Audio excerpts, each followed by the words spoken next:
Yang saya hormati Ibu Kepala Sekolah SMP Barat 07 yang diwakili oleh Ibu Maria Andayani selaku Wakil Kepala Sekolah Bidang Kurikulum. Yang saya hormati rekan-rekan guru dan karyawan SDN SMP Barat 07 serta yang sangat saya banggakan para calon guru penggerak dari Ibu Lutfia Octavia Maksa dan Ibu Winiati Lestari. Pada hari ini alhamdulillah kita dapat bersua di sini dalam rangka diseminasi budaya positif di sekolah. Agar acara ini dapat berjalan dengan lancar, marilah kita bersama-sama membaca basmalah. Selanjutnya, acara akan dibuka dengan sambutan dari Ibu Wakil Kepala Sekolah Bidang Kurikulum, Ibu Maria Andayani SPD. Kepada beliau dipersilakan. Assalamualaikum warahmatullahi wabarakatuh. Terima kasih kepada teman-teman yang sudah hadir pada siang hari ini. Hari Selasa tanggal 6 September 2022 tepat di pukul 5 pagi. Yang terhormat Kepala SDN Sekitar Barat 07 dan pada hari ini tidak dapat hadir karena sedang ada rapat di Unit Wilayah 2 Jakarta Utara, sehingga pada kesempatan ini saya mewakili Ibu Kepala SDN Barat 07 untuk memberikan sedikit sambutan dalam kegiatan diseminasi budaya positif di sekolah. Dalam hal ini adalah di SDN Sekitar Barat 07. Semoga kegiatan ini atau diseminasi ini dapat berjalan dengan baik, lancar, dan diikuti oleh rekan-rekan guru, sehingga apa yang ingin dituju atau dicapai oleh kita semua itu dapat terlaksana dengan baik. Saya yakin bahwa di SDN Sekitar Barat 07 budaya positif itu sudah dijalankan. Semoga dengan dilakukannya diseminasi pada pagi hari ini bisa menjadi lebih baik lagi, akan semakin terlihat dan membudaya apapun yang mengarah kepada budaya positif di SDN Sekitar Barat 07.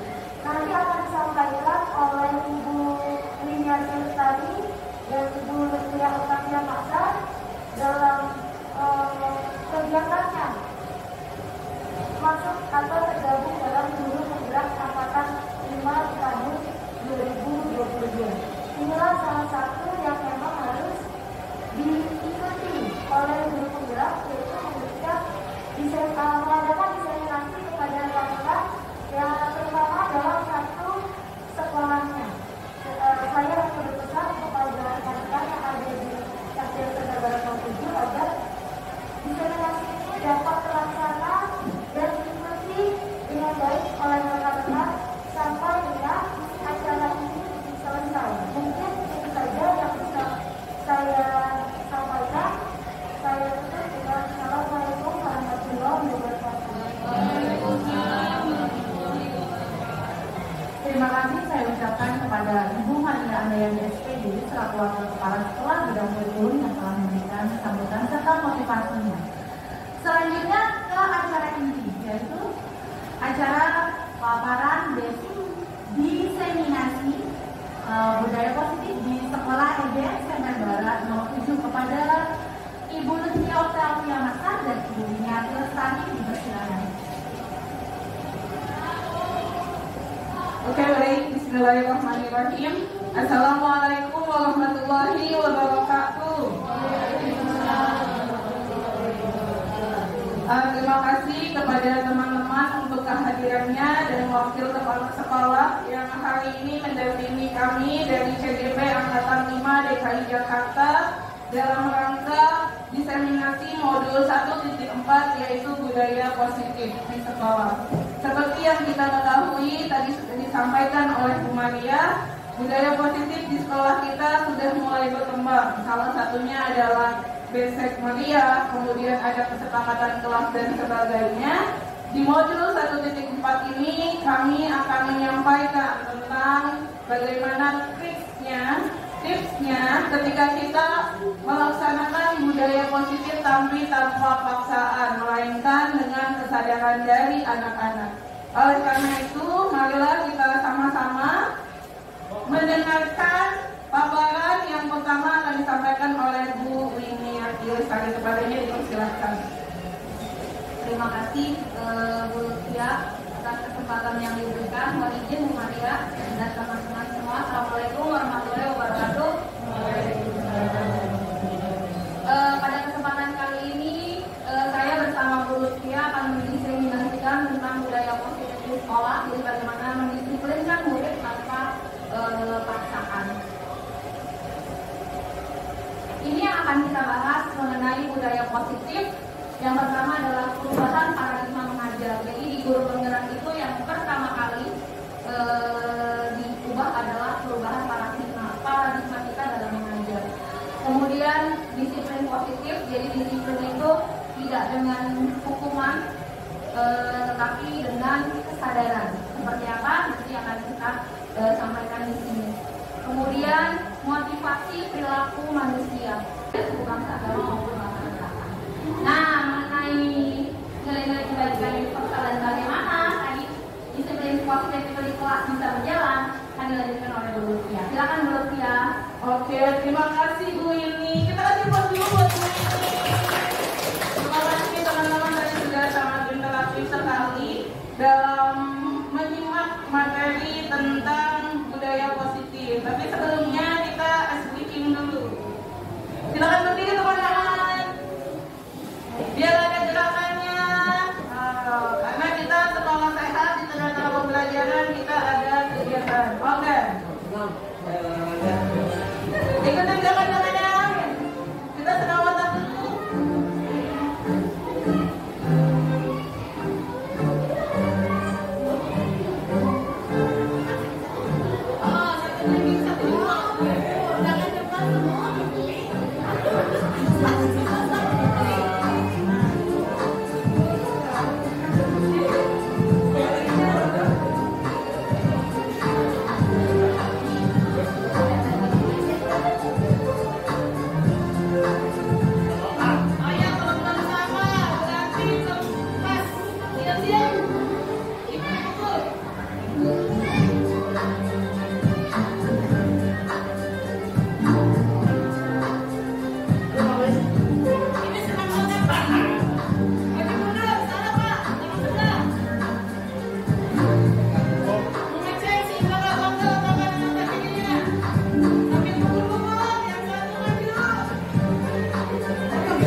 Yang belum pas berarti masih ada pertanyaan, kenapa ya gak seimbang bagi antara otak kanan dan otak kirinya. Ini biasa saya lakukan as speaking pas pelajaran di tengah-tengah pelajaran. Biar ada gerakannya, karena salah satu budaya sekolah sehat adalah peregangan di sela-sela pembelajaran. Oke, next ya.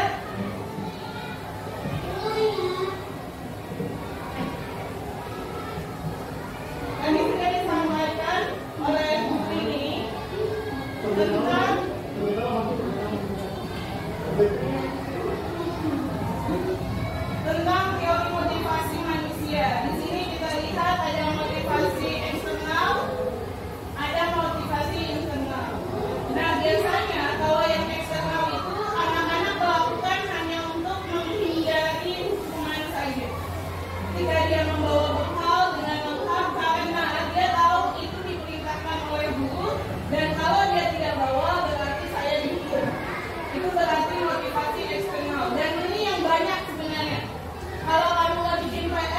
dihukum. Kalau kamu pakai bajunya nggak lengkap, nanti dihukum, suruh lari sama Pak Adi. Kalau gerakannya nggak sama, nanti disemakin di lapangan ketika senam. Nah, ini adalah motivasi eksternal. Anak-anak melakukan itu hanya karena menghindari hukum. Dan ini biasanya hanya terjadi sementara. Ketika ada yang hukum, ada guru, baru mereka melaksanakan. Contohnya, bawa bekal sehat. Ada rupiah, sehat. Nggak ada rupiah, menten. Ya rupiah dari jauh, dibuang gitu ya. Nah, saya pun masih banyak belajar. Kemudian untuk mendapatkan imbalan, ini pernah Bapak Ibu saya lakukan. Waktu itu saya bikin namanya bintang prestasi. Hanya bertahan 2 minggu bintang prestasi. Jadi kalau kerjain tugas dapat nilai bagus, saya kasih bintang. Nanti kalau seminggu saya hitung, yang paling banyak dapat hadiah karena PJJ pulsa 25.000. Banyak ya? Bukunya ada 3, 75.000. Tapi ternyata itu pun cuma bertahan seminggu. Selebihnya mereka biasa lagi, tidak bertahan juga. Nah, tujuan motivasi internal itulah yang membentuk yang akan kita bicarakan disiplin positif. Bagaimana mereka sholat 5 waktu karena itu kebutuhan mereka. Bawa bekal sehat karena itu kebutuhan saya. Datang tepat waktu karena saya menghargai diri saya. Nah, ini yang akan kita bicarakan. Bagaimana pengaturan itu menjadi keyakinan bersama dan menjadi budaya positif. Jadi budaya positif bukan peraturan yang dijalankan, tapi peraturan yang diyakini itu membawa kebaikan, bukan hanya untuk sekolah, tapi juga untuk diri kita, baik guru dan anak-anak semuanya.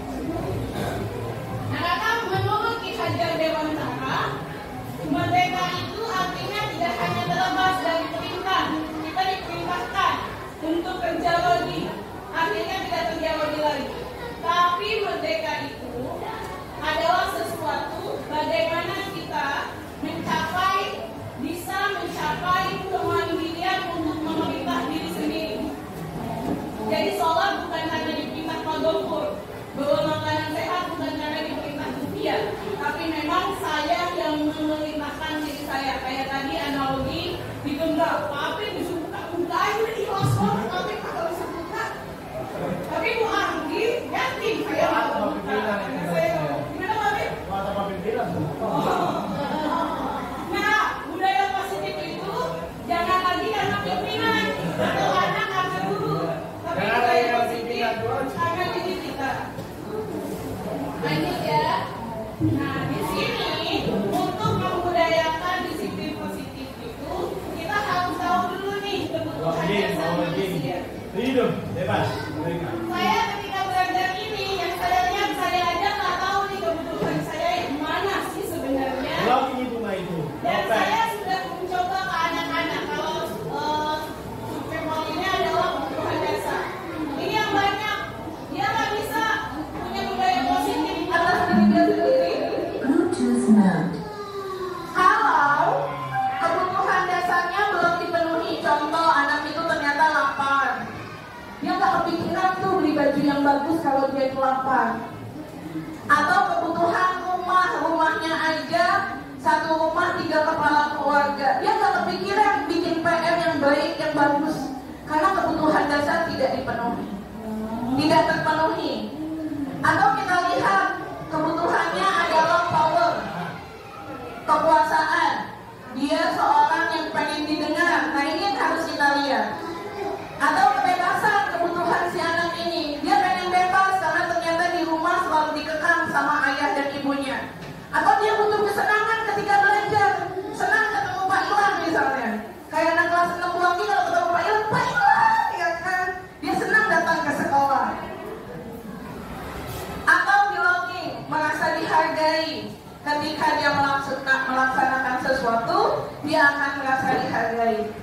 Bapak Ibu, kemarin saya melakukan ini ke anak-anak. Saya tanya, saya bikin lingkaran seperti ini. Saya tanya apa yang membuat kalian merasa bebas, apa yang membuat kalian merasa dihargai, apa kegiatan apa yang membuat kalian merasa memiliki kekuatan yang paling sedih ini? Merasa disayang dan dihargai. Jawaban anak-anak rata-rata sama. Ketika sakit sama ulang tahun. Kasihan banget ya. Masa dia ngerasa sakit sama ulang tahun baru dirasa disayangi sama emaknya? Itu sedih sekali dan saya sampaikan kepada orang tua. Nah, memberitahukan bahwa apa yang dilakukan orang tua dan guru adalah bukti kasih sayang itu butuh pemahaman kepada anak-anak. Dan memang harus dari dalam diri dia. Oh, saya dikasih makanan, mak saya sayang. Seperti itu. Kemudian merasa memiliki power ini yang luar biasa. Memiliki power ketika anak itu bisa mengerjakan tugas. Tantangan banget kalau udah tugasnya matematika, pecahan, campuran, desimal, persen, ditambah dikali. Nah itu kekuatannya luar biasa naik kalau di situ. Tapi ternyata mereka tidak memiliki kebebasan ketika belajar. Nah ini yang harus kita tahu. Biar ketika nanti kita membuat keyakinan kelas, keyakinan sekolah, atau keyakinan yang lainnya, itu bisa tepat sesuai dengan kebutuhan anak-anak kita. Kemudian bagaimana kita menerapkannya? Nah ini ada yang namanya posisi kontrol restitusi. Tadi ada 5 cara posisi kontrol yang sudah disampaikan oleh Bu ini. Ada yang namanya menghukum. Nah ini kebanyakan dari kita adalah menghukum. Kalau tidak bawa bekal, hukumannya apa? Nggak pakai ikat pinggang, tidak lengkap seragamnya, harus sedang lari keliling lapangan. Nah itu adalah posisi kontrol menghukum. Nah restitusi ini bisa membuat posisi kontrol ini tepat anak-anak. Restitusi adalah proses menciptakan kondisi bagi murid untuk memperbaiki kesalahan mereka, sehingga mereka bisa kembali pada kelompok mereka dengan karakter yang lebih kuat. Karena ketika restitusi, anaklah yang menentukan, bukan hukuman, tapi apa akibat yang akan saya tanggung kalau saya melakukan kesalahan. Anak yang menentukan. Misalnya kemarin ketika Felix nggak pakai topi, lalu Felix seperti apa? Oh saya lari, Pak. Lari itu bukan karena disuruh Pak Adi, dia milih untuk lari. Oh saya piket seminggu, ketika dia datang terlambat saya piket. Anak yang menentukan dengan bimbingan kita. Nah restitusi juga merupakan proses kolaboratif yang mengajarkan murid untuk mencari solusi untuk masalah mereka dan membantu berpikir tentang orang seperti apa yang mereka ingin jadikan pada dirinya. Jadi udah punya tujuan. Saya kepengen anak yang pintar nyanyi, saya kepengen anak yang disiplin, saya ingin anak yang pintar. Itu mereka yang menentukan, bukan guru yang nyuruh. Kaisan, puisi ya? Enggak. Tapi Kaisan yang mau, saya puisi Bu. Kaisan, kamu drama? Enggak Bu, saya puisi. Kaisan yang menentukan. Dan sebagai guru, kita mendukungnya. Mulai kebayang ya restitusi. Kadang kita melakukan restitusi, kadang kalau lagi nggak capek. Tapi kalau lagi capek udah hukumannya lah. Nah, di sini ada ciri-ciri restitusi. Bukan untuk menebus kesalahan. Nggak pakai topi, lari. Nah, itu bukan restitusi. Memperbaiki hubungan. Hubungan kita sama anak murid akan semakin baik bila dilaksanakan dengan cara restitusi. Yang saya bingung kemarin ketika kasus di Bu Anggi, masalah handphone. Udah tahu peraturannya nggak bawa handphone. Saya nggak marah-marah Bapak Ibu, saya cuma bilang gini. Nah, siapa yang bawa handphone? Tahu kan kesepakatannya? Silakan taruh di depan. Iya, masih ada yang bawa? Mau guru atau kamu yang naruh di meja? Kan gitu. Ternyata dia takut banget, bilang mesti tak kupiah galak kan. Makanya saya rasa saya juga masih perlu banyak belajar tentang restitusi ini. Tapi insya Allah ketika kita bisa terus melakukan restitusi, ini akan memperbaiki hubungan. Kemudian yang kita berikan kepada anak itu tawaran, bukan paksaan. Lalu gimana nak? Kamu kan sudah melanggar kesepakatan. Apa yang akan kamu lakukan?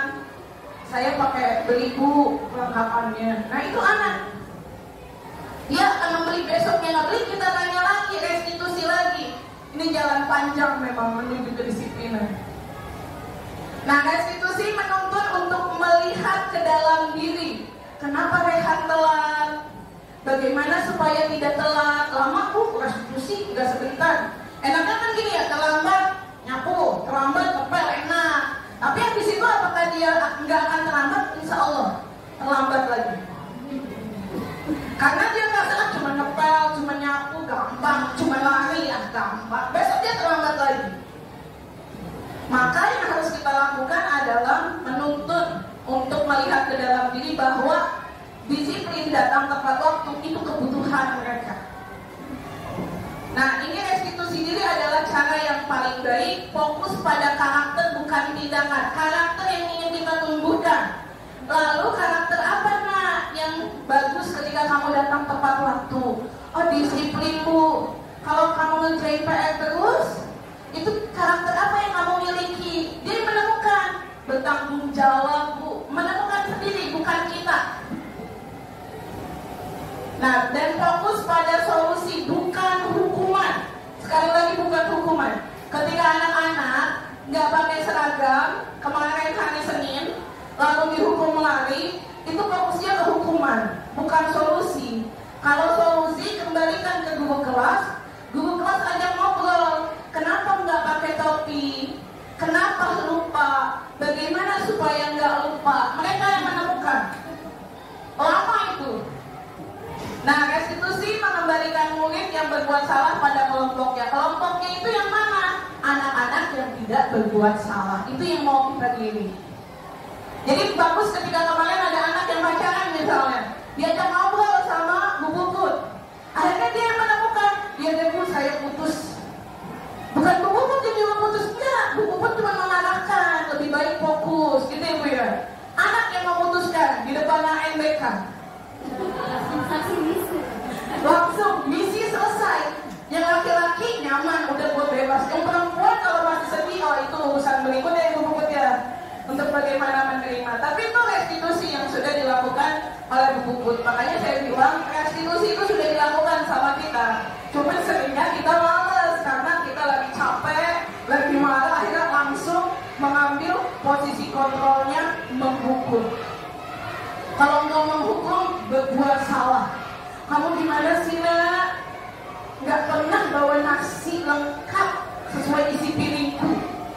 Dulu aja udah bawa, udah lengkap. Nah, kalimat itu membuat anak merasa bersalah. Iya, dulu aja udah bawa, masa gua enggak? Dan kesan itu benar. Besok anak bawa, tapi pada dasarnya dia bawa karena merasa bersalah sama guru. Lalu posisi kontrol jadi teman.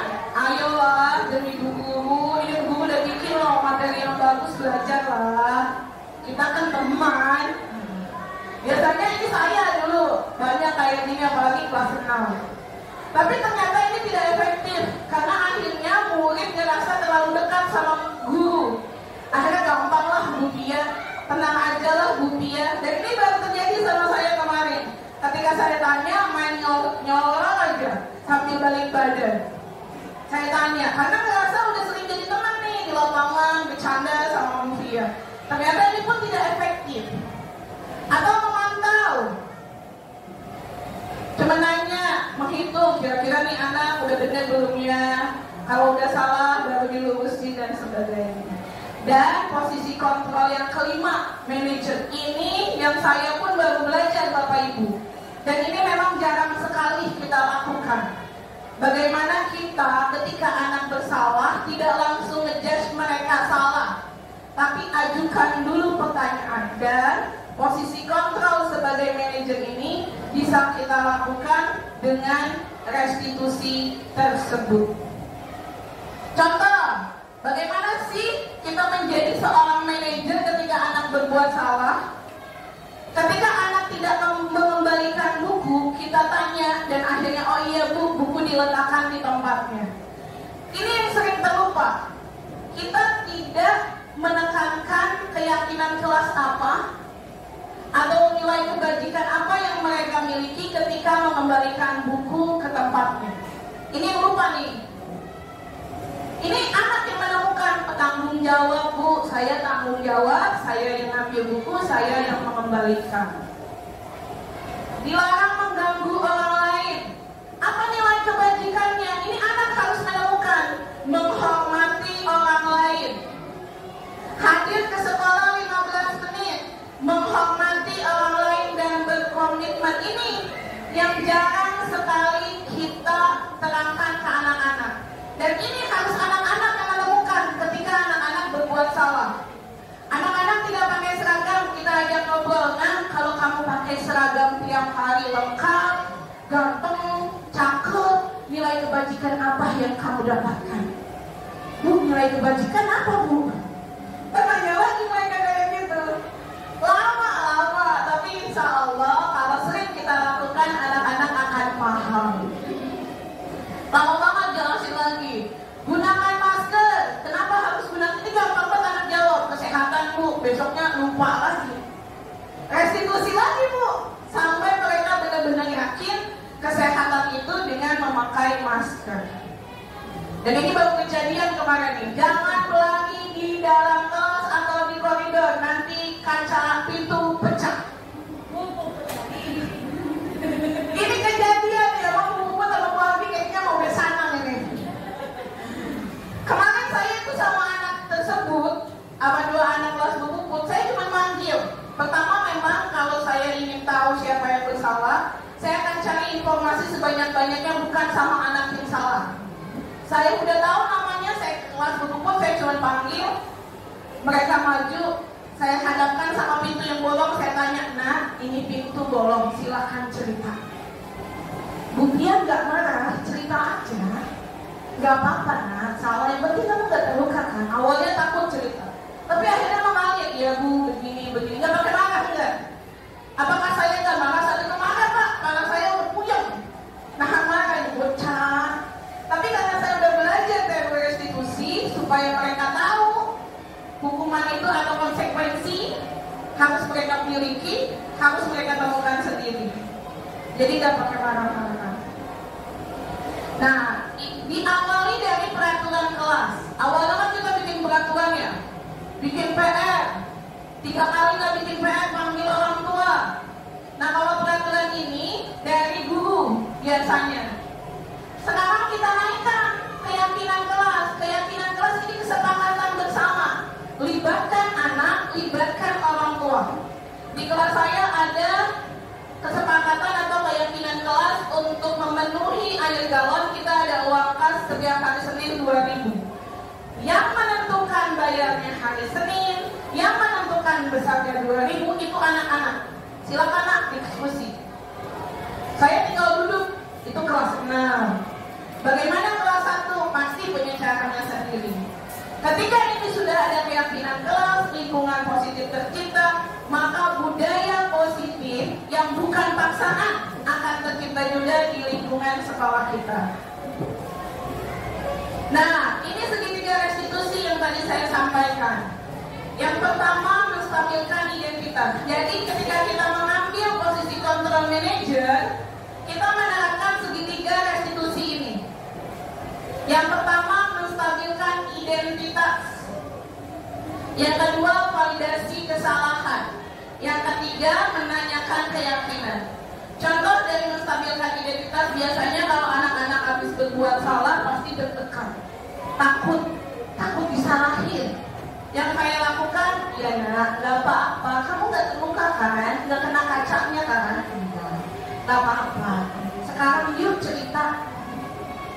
Udah, saya gak marah-marah.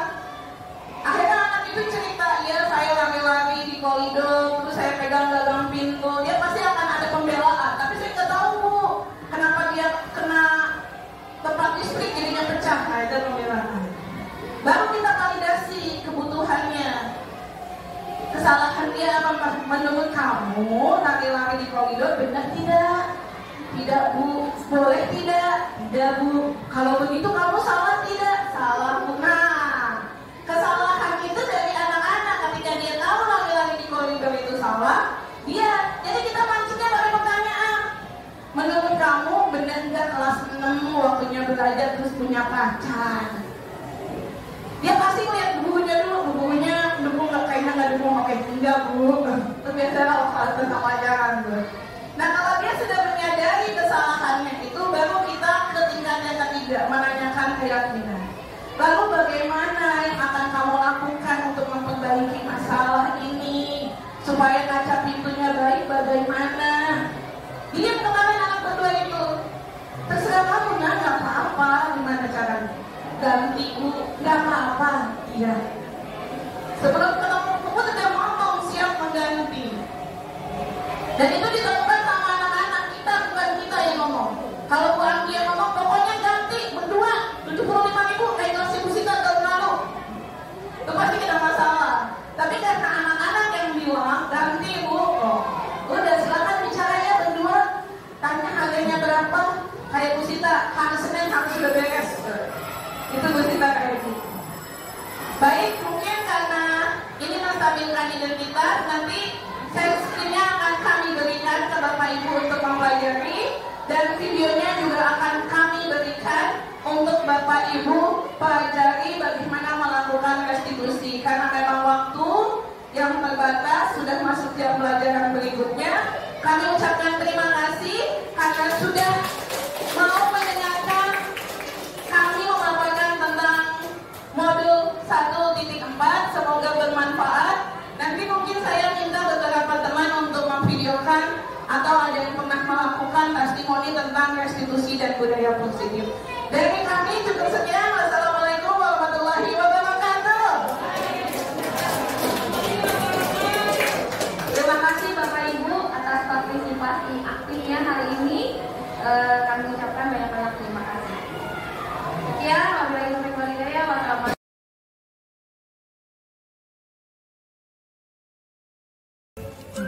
Kalian tahu tidak kenapa dipanggil ke sini? Tidak tahu. Coba perhatikan seragam kalian. Saya tidak pakai ikat pinggang, Bu. Sama saya juga seperti tujuan yang tidak memakai ikat pinggang. Kalau Rizky, Saya tidak memakai kaki, Bu. kalian masih ingat tidak peraturan seragam di sekolah? Masih, Bu.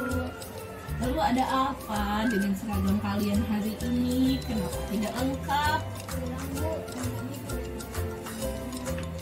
Kalau Rizky, Bilang juga, Bu. dan Tika, Mama seperti Reski dan Diana. lalu apa yang akan kalian lakukan untuk memperbaiki kesalahan ini? Saya minta maaf, Bu, karena Rizky, kembali ke lengkapan seragam sekolah. dan Tika, Sama seperti Reski, Bu. terima kasih ya, kalian sudah menyadari kesalahan kalian dan mau memperbaikinya lagi. Sama-sama, Bu. Kami juga minta maaf karena seragam kami tidak lengkap. Doakan kami semoga kedepannya lebih baik lagi dan kami jawab berdisiplin lagi. Semoga lebih disiplin lagi besok ya nak ya. Sekarang karena kalian sudah mau memperbaiki kesalahan kalian, kalian boleh kembali ke kelas. Terima kasih, Bu. Assalamualaikum. Waalaikumsalam.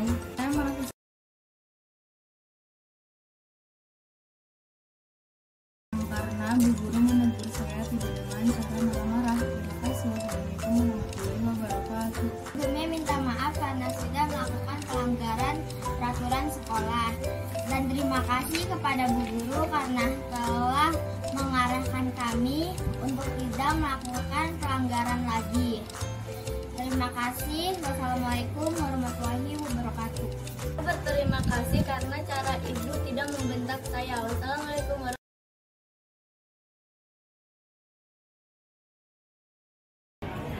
Terima kasih saya ucapkan kepada Ibu Lutfia dan Ibu Winnie yang telah memberikan paparan diseminasi budaya positif di sekolah, terutama SDN Semper Barat 07.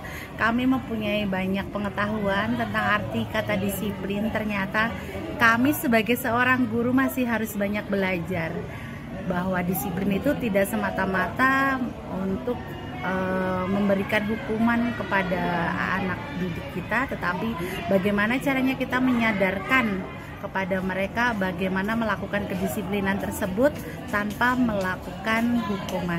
Terima kasih sekali lagi. Assalamualaikum warahmatullahi wabarakatuh. Perkenalkan, nama saya Puput Muhardini. Saya ingin menyampaikan sebuah testimoni tentang kegiatan budaya positif yang telah dilaksanakan oleh Ibu Lutfia Oktavia Masyar dan juga Ibu Winiarti Lestari tentang budaya positif yang bisa kita terapkan di lingkungan sekolah.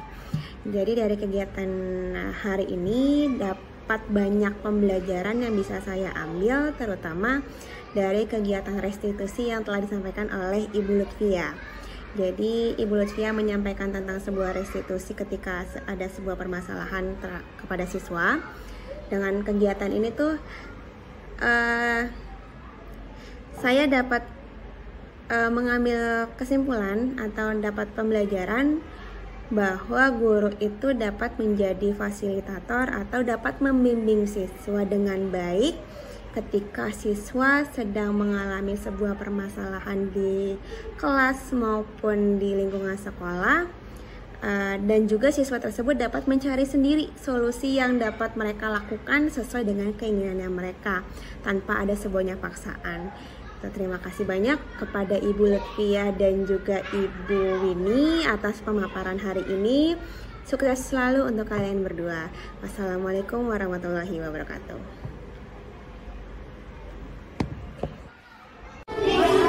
Assalamualaikum warahmatullahi wabarakatuh. Saya Lilis Alfinur Zahra, guru kelas 5B SDN Center Barat 07, akan memberikan tanggapan tentang penerapan segitiga restitusi yang telah dipaparkan oleh guru penggerak di SDN Negeri Center Barat 07, yaitu Ibu Lutfia dan Ibu Winiarti Lestari.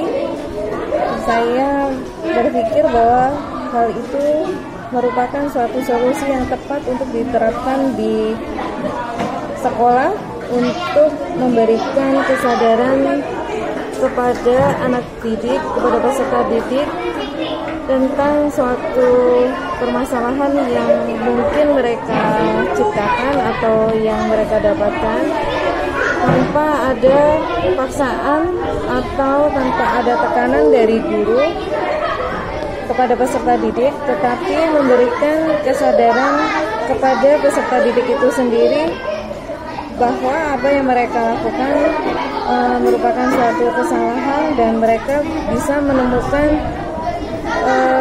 kesadaran diri yang tinggi tentang bagaimana seharusnya berperilaku dan menjadi peserta didik yang baik. Mungkin itu saja. Terima kasih. Wassalamualaikum warahmatullahi wabarakatuh.